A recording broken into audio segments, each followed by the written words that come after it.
He had a few jokes up his sleeve, of course. As the royal family's resident jester, that was to be expected. "Don't pinch the swords," the new Duke of Sussex told an audience surrounded by more suits of armor than Agincourt. It was nice of everyone to make such an effort, he added, especially since he and his bride had only wanted a low-key wedding. But it was when Harry uttered the words "my wife" that he ground to a halt. Amid the cheering, he took a deep breath, pulled himself together and pressed on. The same thing happened again as he thanked his Duchess, praising her beauty and intelligence. Once more, he faltered. If the prince was struggling to get through this in one piece, many of his guests were past trying. "I've never seen a less stiff upper-lip royal event in my life," said one courtier. "Everywhere I looked, people were dabbing their eyes. Much has been made about this being the most modern royal wedding in history, a milestone for the monarchy, for multiracial cohesion, for gospel choirs, for the transatlantic special relationship,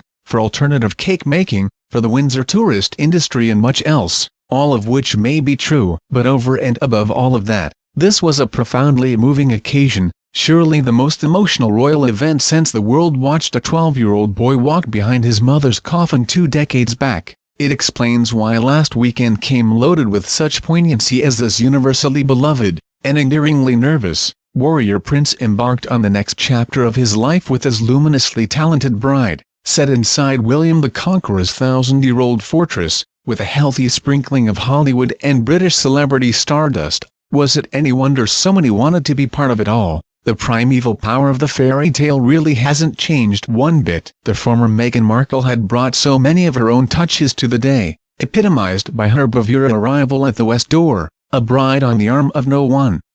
A woman ascending those ancient steps tout seul. Prince Harry had stamped the imprimatur of his late mother everywhere, from her favorite flowers, forget-me-nots, to her favorite hymn, Guide Me O Thou Great Redeemer, to the front row seat for her old flatmate, Carolyn Bartholomew.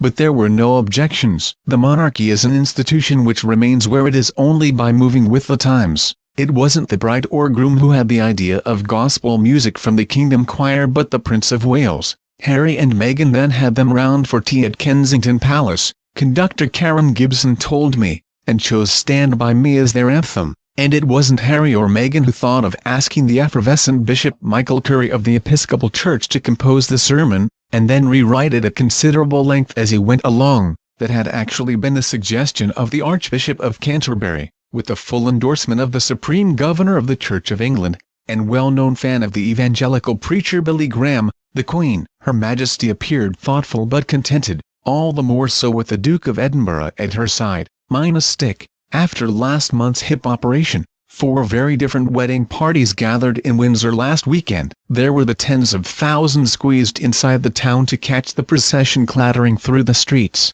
past the pubs, the 3 Tunses, now the Prince Harry, the shops and the bunting flapping terraces. Many more, armed with picnics and deck chairs, filled the grass either side of the greatest and grandest avenue in all of Britain, the Long Walk. Inside the castle, 2,000 people from the voluntary sector filled the lawns and ramparts. And a mile away, at the Windsor Farm shop, 600 guests with invitations to the church dumped their vehicles. Sadly, the television cameras were not there to capture the sight of the Clooneys, Oprah Winfrey and an assortment of dukes, earls and royal cousins queuing for Britain's smartest park and ride scheme. On board each shuttle bus was a royal equerry who took the microphone to deliver a short explanation of the day and a gentle reminder: from the moment you step off this bus, you will be on live television in front of 1.2 billion people. Down on the Long Walk, Joanne Lawrence and her gang from the Co-op in Martham, Norfolk, had set up camp 2 days earlier. She even booked a room at a local hotel but had not slept there in case someone pinched her prime spot. It's just good cheap fun,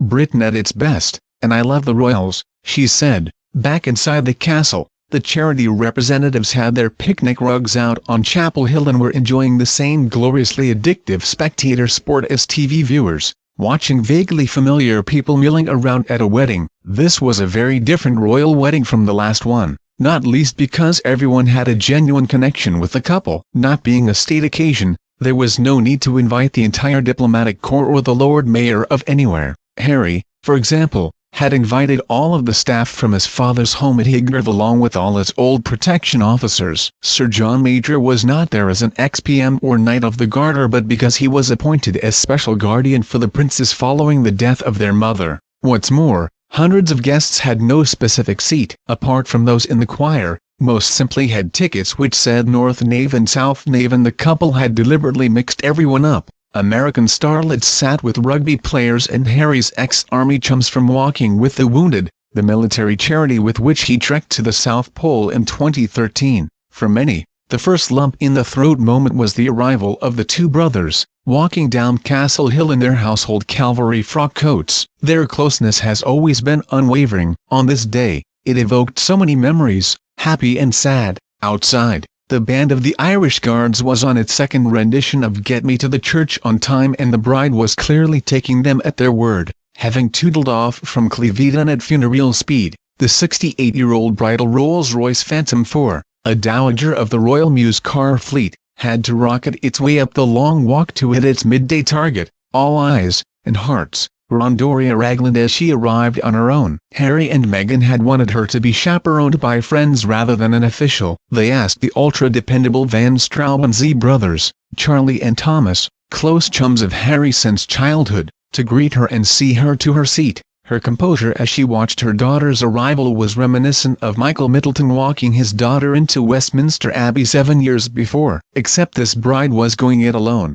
Here was a mixed-race divorcee from California making perhaps the most dramatic solo entrance since the coronation. What's more, Meghan's Givenchy veil was embroidered with every flower of the Commonwealth, just like the Queen's Hartnell-designed coronation gown, a detail that will not have been lost on the monarch. Every viewer will have had their favorite moment, their "did you see" talking point to be chewed over for days to come. Maybe it was Harry wiping a tear or the lifting of the veil, or Prince Charles taking Doria Ragland by the hand. From my perch inside the ramparts, I would say it was the couple's "I will" moment. When it was relayed to the crowds beyond via public address system and jumbo screen, half of Berkshire cheered so loudly that the noise came bouncing back over the walls and right up to the altar, making the couple laugh. Many will recall the royal family's lip-biting reaction to Bishop Michael's humdinging liturgical roller coaster. The Windsors were certainly not laughing at him, as some have suggested, but they do love it when things go a little off just, and Bishop Michael was certainly doing that magnificently. Not only did he take nearly 3 times his allotted 5 minutes, but you would never hear this sort of thing from your average C of E cleric in a month of Windsor Sundays.